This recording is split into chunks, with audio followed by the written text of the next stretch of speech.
जय माता दी।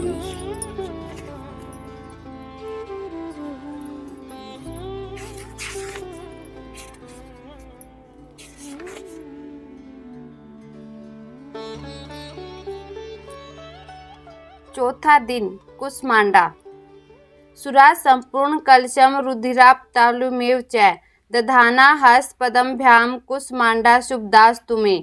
माँ दुर्गा के चौथे स्वरूप का नाम कुसमांडा है। अपनी मंद हल्की हंसी द्वारा अंड अर्थात ब्रह्मांड को उत्पन्न करने के कारण इन्हें कुसमांडा देवी के नाम से अभिहित किया गया है। नवरात्र पूजन के चौथे दिन कुसमांडा देवी के स्वरूप की उपासना की जाती है। इस दिन साधक का मन अनाहत चक्र में अवस्थित होता है, अतः पवित्र मन से पूजा उपासना के कार्य में लगना चाहिए। माँ की उपासना मनुष्य को सहज भाव से भवसागर से पार उतारने के लिए सर्वाधिक सुगम और श्रेयकर मार्ग है।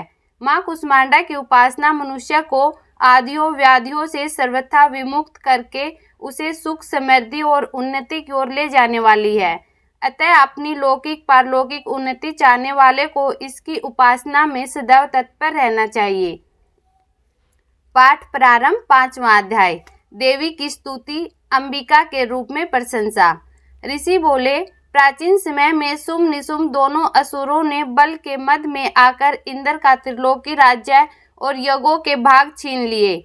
उन्हीं दोनों ने सूर्य, चंद्रमा, कुबेर और वरुण का अधिकार पा लिया। वायु एवं अग्नि का काम भी वे ही करने लगे। देवताओं को तो अपमानित, पराजित एवं राज्य भ्रष्ट करके स्वर्ग से निकाल दिया, जिनके अधिकार उन दोनों असुरों ने छीन लिए थे। वे सभी पराजित देवता अपराजिता देवी का स्मरण करने लगे कि उस देवी ने तो हमें वर दिया हुआ है कि आपातकाल में मेरा स्मरण करने पर तुम्हारे महान संकट तत्क्षण में दूर कर दूंगी। यही वरदान विचार कर पर्वतराज हिमालय के पास भी देवता पहुँचे। वहाँ भगवती की स्तुति करते हुए देवता बोले, देवी एवं महादेवी को नमस्कार। नित्य स्वरूपा गौरी एवं धात्री को नमो नमः। प्रणाम करने वालों को उन्नति करने वाली सिद्धि स्वरूपा को नमस्कार हो। दैत्यों की लक्ष्मी, राजलक्ष्मी, शिव शंकर पत्नी माताजी को नमो नमः हो। दुर्गा संकट के पार कराने वाली दुर्गा पारा, सार रूप सारा, सर्व कारिणी ख्याति कृष्णा धुम्रा देवी को निरंतर नमस्कार हो। अत्यंत सुंदर एवं अत्यंत भयंकर रूप उस देवी को बार बार प्रणाम हो। जगत की प्रतिष्ठा रूपा कीर्ति देवी को नमो नमः हो।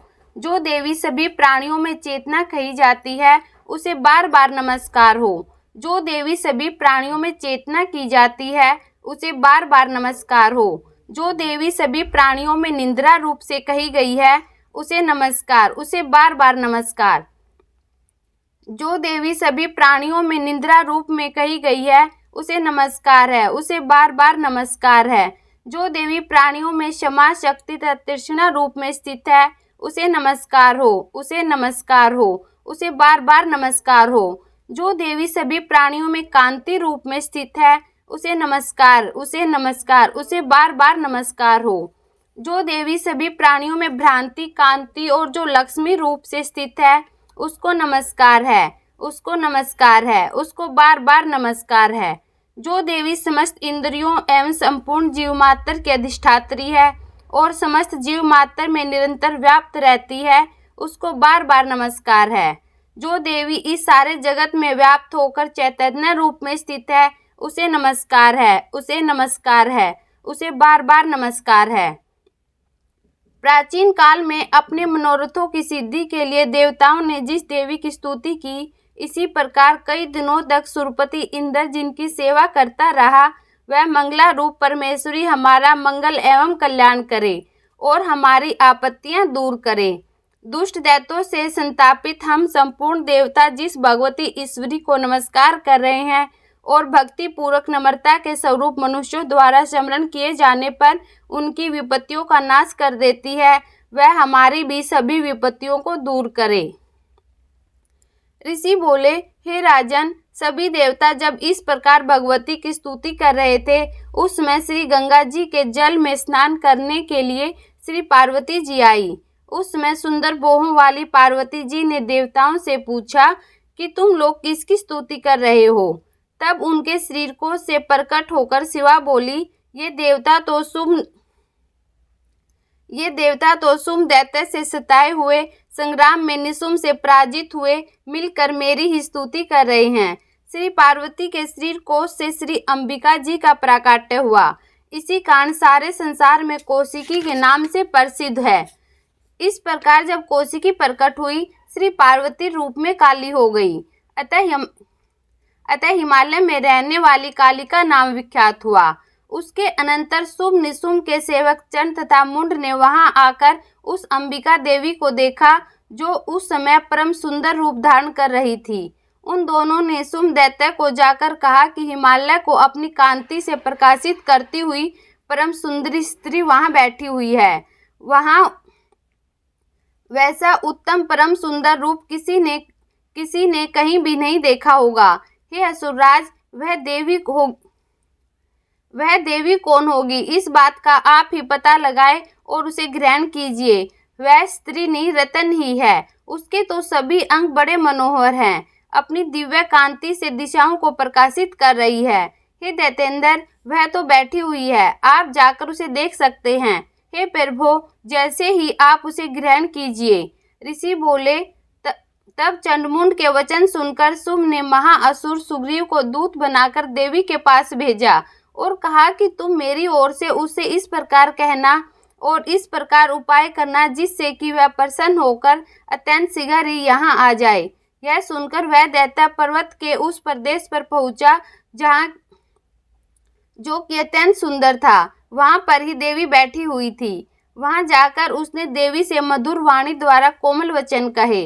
दूत बोला, हे देवी, दैत्यों का स्वामी शुम्भ तीनों लोकों में परमेश्वर है। मैं उसका दूत हूँ, मुझे उसने आपके पास भेजा है। जो उसकी आज्ञा न मानता हो, मैं उसे परास्त कर देता हूँ। उसने सभी देवता परास्त कर दिए हैं। अब आपके लिए जो संदेश है वह सुनिए। उसने कहा है, सारी त्रिलोकी मेरी हो चुकी है, सभी देवता मेरे अधीन हैं, सभी यज्ञ भाग पृथक पृथक करके मैं ही पा रहा हूँ। त्रिलोकी भर के उत्तम सभी रत्न मेरे अधीन हो चुके हैं। इंद्र के श्रेष्ठ वाहन ऐरावत हाथी को मैंने छीन लिया है। देवताओं ने क्षीर समुद्र से उत्पन्न उच्च सर्वा नामक असुर रत्न प्रणाम करके मुझे भेंट कर दिया है, तथा और भी जितने देव गंधर्व नागों के पास रत्न रूप वस्तुएं थी, वे सब की सब मेरी हो चुकी हैं।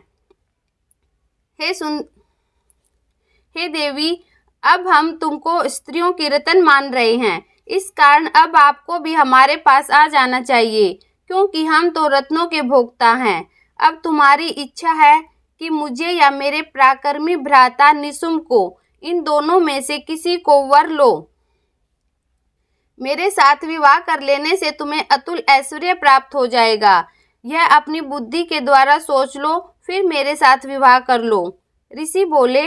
जब इस प्रकार दूत ने देवी से कहा, तब वह जगत को धारण करने वाली भगवती देवी जी गंभीर होकर मंद मुस्कान करके बोली, हे दूत, तुमने जो कुछ कहा वह सत्य है, मिथ्या कुछ भी नहीं।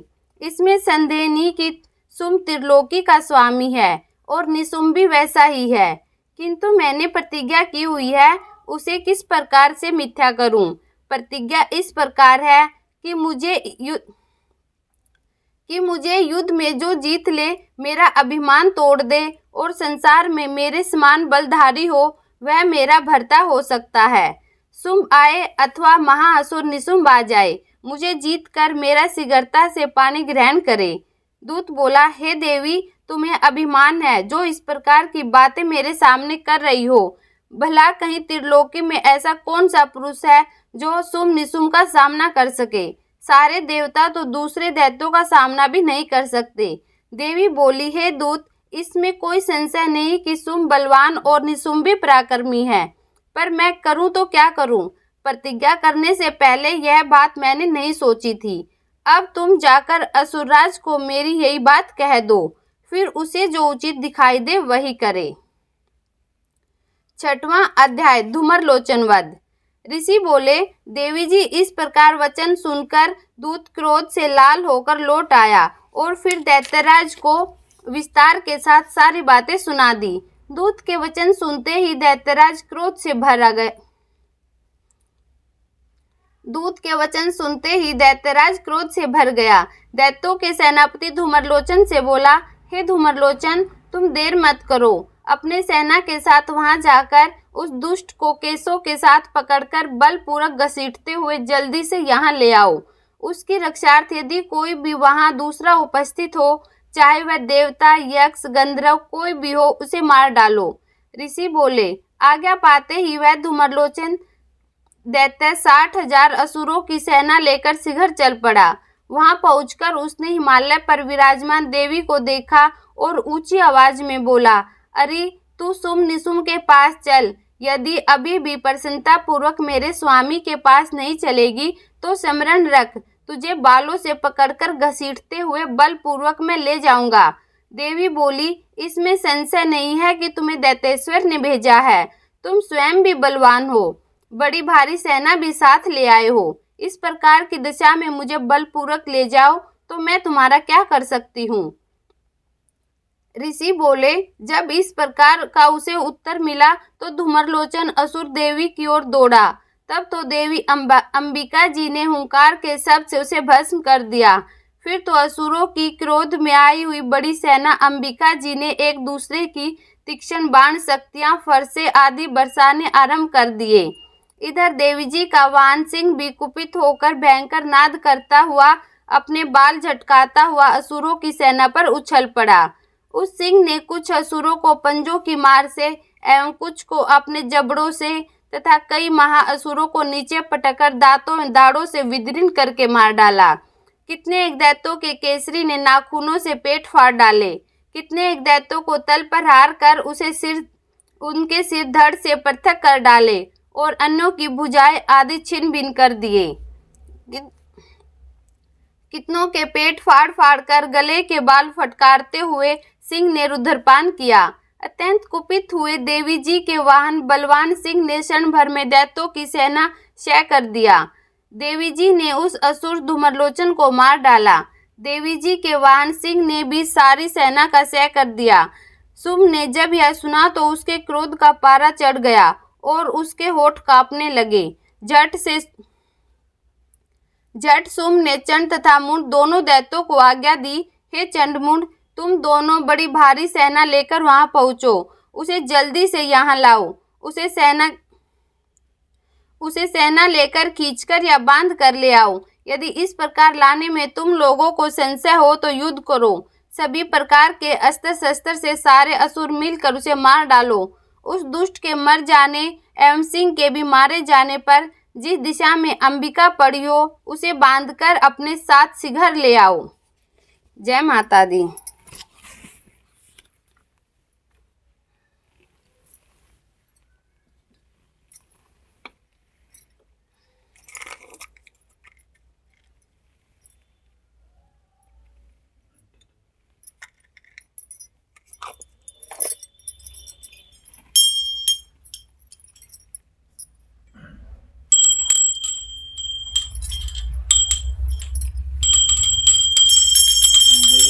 अम्बे तू है जगदम्बे काली, जय दुर्गे खप्पर वाली, तेरे ही गुणे गाए भारती हो मैया, हम सब उतारे तेरी आरती।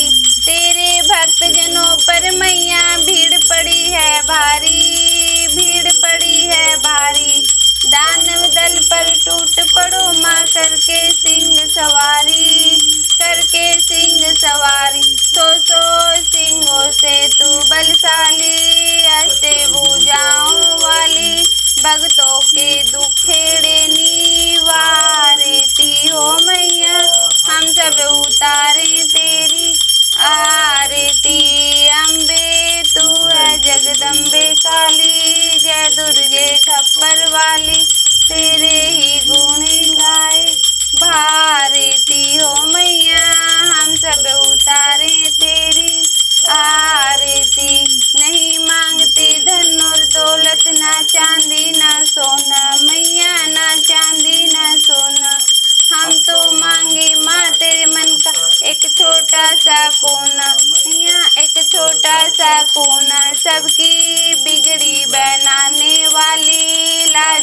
बचाने वाली, सतियों के सत्य को संवारती हो मैया, हम सब उतारे तेरी आरती। अम्बे तू है जगदम्बे काली, जय दुर्गे खप्पर वाली, तेरे ही गुण गाए भारती हो मैया, हम सब उतारे तेरी आरती। माँ बेटे का है इस जग में बड़ा ही निर्मल नाता मैया, बड़ा ही निर्मल नाता। पूत कपूत सुने हैं पर ना माता सुनी कुमाता मैया, सुनी कुमाता सबकी बिगड़ी बहने वाली, नन्हे बचाने वाली, दुखियों के दुखड़े निवारती हो मैया, हम सब उतारे तेरी आरती। अम्बे तू है जगदम्बे काली, जय दुर्गे खप्पर वाली, तेरे ही गुण गाए भारती हो मैया, हम सब उतारे तेरी आरती। जय माता दी।